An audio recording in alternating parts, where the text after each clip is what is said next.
दोस्तों, अक्सर आपने देखा होगा कि जो कोई भी 20 साल के नीचे होता है, वो दुबला-पतला होता है और 30 के बाद जो है आदमी मोटा होने लगता है। मोटा होने का मतलब उसकी बॉडी में फैट डिपॉज़िट होने लगता है।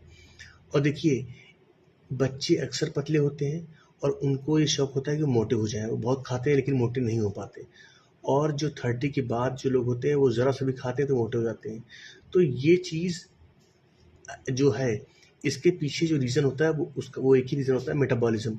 और एक और चीज़ है, कुछ लोग 30 के ऊपर भी होते हैं, वो बहुत दुबले होते हैं, कुछ भी खाते हैं, कितना भी खा लें वो मोटे नहीं हो पाते हैं। और जो है कुछ बच्चे ऐसे भी होते हैं, बहुत कम परसेंटेज में, जो 15 और 10 के ऐज के होते हैं, फिर भी बहुत मोटे होते हैं। तो ये सारा जो रीज़न है ना इसके पीछे का, वो मेटाबॉलिज़्म का होता है। मेटाबॉलिज़्म मतलब होता है हमारे बॉडी के अंदर जितनी भी क्रियाएँ होती हैं, हम खाना खाते हैं, फिर उससे एनर्जी मिलती है और सारे ऑर्गन उस खाने को पचा के एनर्जी लेते हैं, पोषक तत्व को एब्ज़ॉर्ब करते हैं। ये सारी चीज़ें जितनी बॉडी में होती हैं, सब मेटाबॉलिज़्म के अंतर्गत आती हैं। तो मेटाबॉलिज़्म बच्चों के अंदर मेटाबॉलिज़्म फ़ास्ट होता है और जब 30 के बाद जो है वो मेटाबॉलिज़्म घटने लगता है। तब हम करते क्या है, 30 के बाद जब आदमी मोटा होता है तो वो पतला हो सकता है।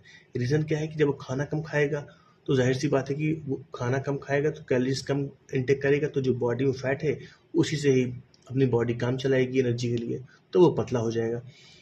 हालाँकि ये भी बहुत मुश्किल प्रोसेस है, लेकिन जो बच्चे होते हैं, जो 10 से लेकर 22 या 23 के बीच के होते हैं, वो मोटे होने के लिए कुछ भी करते हैं, वो मोटे नहीं हो पाते, क्योंकि उनका मोटा होना बहुत मुश्किल होता है। रीज़न वही मेटाबॉलिज़्म है, उसको आप स्लो नहीं कर सकते हैं, इसलिए जो बच्चे होते हैं, उनके लिए मेरा यही कहना है कि आप लोग जैसे हो, बहुत अच्छे हो, उसमें आपको मोटा होने की ज़रूरत नहीं है। हाँ, ये है कि जो इंसान मोटा होता है, खतरा उनमें होता है। अगर कोई बच्चा बहुत मोटा है, तो वो कैलोरी कम खाएगा, तो वो दुबला हो सकता है, लेकिन जो पतला है, उसका मोटा होना बहुत मुश्किल है।